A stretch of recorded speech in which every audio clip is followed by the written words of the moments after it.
8月7日，沙俄在吉达组织的会议刚结束，乌国防部就宣布不接受任何形式的和谈。对于乌克兰而言，和谈就意味着俄罗斯将在事实上取胜，这肯定不能接受。按照泽连斯基的话来说，那就是一定要打回去，可见乌克兰对战争胜利的信心。而事实也是如此，乌军在战线上一直碾压俄军，甚至要彻底夺回赫尔松。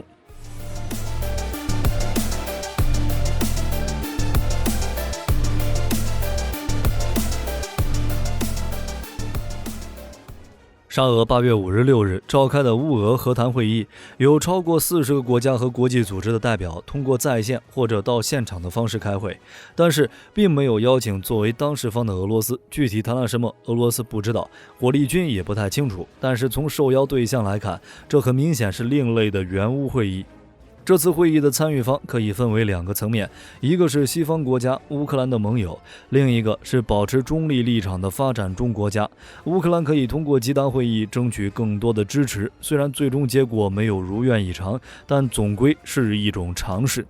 当然了，对于乌克兰而言，这些发展中国家不管是援乌还是继续保持中立都不是很重要，北约援乌的武器才是最主要的。北约的武器是制式的，虽然不能说毫无差别，但最起码口径一样，后勤维护更方便。而且值得一提的是，北约援乌的武器也在不断增加，这或许就是乌克兰信心的来源。8月7日，沙特的吉达会议刚结束，德国就表示联邦议院就援乌金牛座导弹一事达成共识，估计不久之后就能在俄乌战场上看到。8月8日，美国向乌克兰提供2亿美元的军事援乌，基本上是缺什么援助什么。俄军的地雷阵妨碍乌军推进，那就援乌排雷设备；远程精确火力不足，那就上海马斯导弹。为了防止俄罗斯攻击基辅，美国还援助了爱国者导弹。之前北约峰会结束之后，乌克兰准备建立 TB2 无人机工厂，德国莱茵金属决定在乌克兰建设坦克装甲生产和维修工厂。授人以鱼不如授人以渔，论持久战，乌军没得怕。等到10月份，美国援乌的 M1 全部到位，金牛座、Scarp 1G 与风暴阴影3款巡航导弹同台竞技，或者 F-16与集束炸弹抵乌，乌军的优势更大。当然，就算是这些武器还没到，乌军的战力也很强，可以压着俄军打。乌军当前的战力以及战场优势比我们想象的更大，就比如陆军，当前在中线推进的第10军、47机械化旅等部队都是经过北约训练，配备的装备也都是北约制式，比俄军的 T-55强太多了。同时，乌军的战术也与俄军的火炮洗地不同。乌军无人机可以引导己方炮兵对俄军实施精确打击，一炮一个。乌军火炮在射程、精度、制导炮弹以及火力管理系统方面都比俄军强，而且乌军的反炮兵系统也是碾压俄军。根据公开的情报来看，乌军的反炮兵作战主要依靠北约提供的反炮兵雷达。自2015年以来，乌克兰一直在接收美国的反火炮雷达，比如 AN/TPQ-36，俄军炮兵只要开火，就会在第一时间被发现，相关坐标信息甚至连同射击参数在内，会被传输给位置最合适的乌军炮兵，后者会迅速开火。而俄军的反炮兵作战同样是依靠反炮兵雷达，但问题是雷达数量太少。之前被免职的第58集团军波波夫就透露了，因为缺乏反炮兵雷达，俄军炮兵被压制不敢开火，只能眼睁睁看着步兵和装甲部队被乌军炮兵狂轰乱炸。同时，俄军反炮兵雷达的质量也不行。火力军还记得，之前俄军推出了一种叫盘尼西林，也被称为青霉素的反炮兵侦察系统，依靠光学侦察与声测侦察来发现乌军炮兵，这确实有一定的优势，无法被电子战压制。如果将其与动物园雷达侦察系统结合，可以在5分钟内压制敌人炮火。但是稍微有点军事常识的都知道，依靠光学与声测侦察敌方炮位效率有多低，这是2战那时候用的，缺点很多。布置假阵地，制导烟雾，利用伪装物就可以掩盖真正的射击点。真假阵地同时开火，也用声音、烟雾和闪光混淆对方判断，甚至什么都不用干，单是多门火炮同时开火，光学侦察、声测侦察就不行了。而且现在的火炮都强调机动性，跑得一个比一个快，反击速度稍微慢一点，乌军就转移到下一个备用阵地去了。或许会有人认为可以用陆航部队和无人机搜索乌军炮兵，进行反炮兵作战。说实话，依靠陆航部队侦察那是妥妥的送人头，去一个死一个，去两个死一队，还不如用青霉素系统，好歹不会扩大伤亡。至于无人机确实能用，就比如俄军的柳叶刀，算是乌军炮兵最警惕的武器。网上也有很多柳叶刀攻击乌军火炮的视频，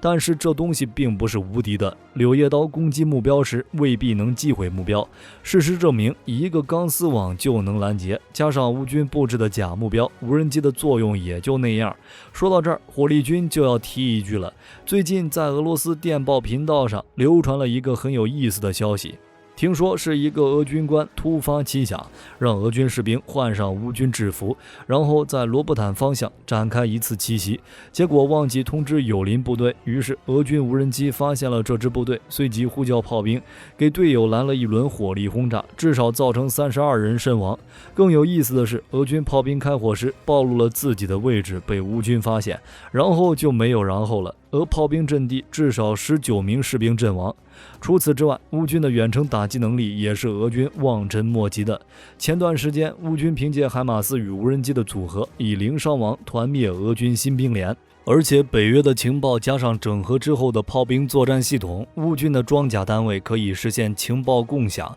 在一定区域内协同作战。还有乌军无人艇袭击俄军黑海舰队，以及风暴阴影斩首俄军高级将领。之所以能频繁成功，最大的原因就是北约提供的情报。凭借着战力上的优势，乌军在战线上也是一路推进。目前赫尔松或许会成为重点。8月7日，乌克兰发布战场数据，显示俄军在乌克兰的损失超过25万人。虽然很多人认为这个数据水分很大，但从俄罗斯不断提高征兵年龄、增加预备役人员、使用更多雇佣兵就可以知道，俄军损失并不轻。而且，俄罗斯主持人斯卡贝耶娃在俄罗斯第一频道公开称，社交媒体有28万4千份讣告，比乌军公布的还多3万多人，伤亡多反映在战线上，那就是不断后退。之前俄军在乌东地区集中18万人，想要在东部地区发起进攻，其中12万人集中在斯瓦托克里米纳方向，打算向库皮扬斯克莱曼方向发动进攻。巴赫穆特地区集中5万人，准备死守。就战术来说，俄军这样干确实没什么问题。之前乌军声东击西，多路围攻，打得俄军首尾不能顾，而俄军也能反过来干扰乌军。如果乌军继续在赫尔松、扎波罗热方向反攻，对斯瓦托克里米纳、巴赫穆特采取防守姿态，那么俄军很有可能突破库皮扬斯克莱曼方向，甚至围攻伊久姆哈尔科夫，还能解除俄本土别尔哥罗德的威胁。只是很可惜，就结果来看，俄军已经失败了，东部地区攻势被反推。在斯瓦托克里米纳方向，乌军将俄军击退回起点，谢尔西夫卡、新耶霍里夫卡被乌军夺回。乌军能声东击西，本质原因是因为兵力充足，而俄军现在是新兵占据多半，加上兵员稀缺以及武器装备上的劣势，想复刻乌军的战术根本不可能。至于巴赫穆特方向的俄军，被打的那叫一个惨。俄军将东部的预备队、精锐伞兵不断投入巴赫穆特，但大多都被乌军绞杀。事实证明，俄正规军的战力确实比不上瓦格纳雇佣兵。目前巴赫穆特南北方向上，俄军已经失去了大量的阵地，特别是巴赫穆特北部的高地基本上已经完全被乌克兰军队所占领，还有克里西夫卡已经被乌军彻底拿下。这也就意味着乌军拥有了完整的高地带南翼防线，既可以阻止俄军从南翼进攻伊万尼夫卡以及恰西夫亚尔的前沿基地，还可以居高临下炮击巴赫穆特以南的低谷地带，威胁巴赫穆特城区的俄军。至于扎波罗热地区，第10军与第4期机械旅暴揍俄军58集团军，乌克兰控制的区域逐步扩大，已经逼近俄军的第2道防线。在罗伯基涅的西侧，乌军还成功击落了一架俄军的卡52。不过扎波罗热的战事没有什么大的改变，重点还是赫尔松方向。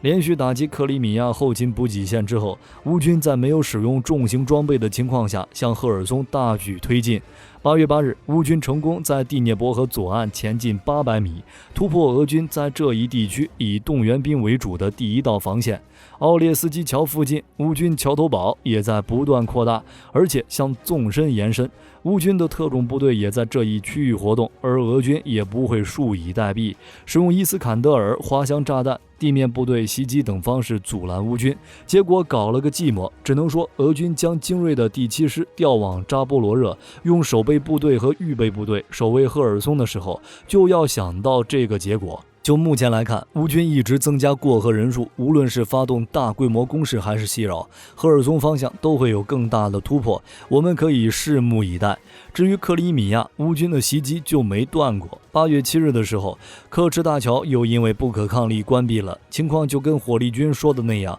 乌军只需要一个时机就能彻底收复克里米亚。可以确定的是，乌克兰当前已经改变了战术，专注摧毁俄军火炮、弹药库、补给线，以削弱前线俄军战力，而不是快速推进，也就是火力军之前说的游击战，可以减少乌军伤亡，温水煮青蛙。有了上面的情报，乌军接下来的作战重点就很容易猜了。火力军估计，乌军在巴赫穆特方向会继续利用高地的火炮优势，持续消耗俄军有生力量。同时，在扎波罗热中线方向，第10军与第4期机械旅持续突进，配合乌军在赫尔松与克里米亚的行动。至于赫尔松的俄军，大概率会重蹈覆辙。琼加尔大桥与刻池大桥频繁遇袭，在一定程度上干扰了俄军在赫尔松地区的后勤。如果乌军能在托克马克方向实现突破，赫尔松地区的俄军又会变成孤军，结局或许复刻去年的场景，从赫尔松地区战略撤退。总的来说，俄乌战争其实是一场不对等战争。战争初期，俄军一路推进，兵临基辅城下。虽说之后因后勤问题主动退兵，但也可以直接说明俄军的实力。只是1年时间过去，乌军的战术迭代，抛弃苏联时代的大炮主义，改为无人机引导炮兵精确打击。装甲部队之前能够情报共享、协同作战，在战术上采用闪电战、敌后游击，与俄军打得有来有回，甚至压俄军一头。反观俄军依旧是老一套，以火炮数量取得战场优势，而且武器装备越打越烂，实力越来越弱。俄军目前使用的火炮与弹药大多都是苏联时期的库存，就算是想换战术都没法换，战术不行，武器太差，俄军怎么打？好了，这期视频到这儿就结束了。如果视频有不对的地方，也可以在下方指正。我是火力军，下期见。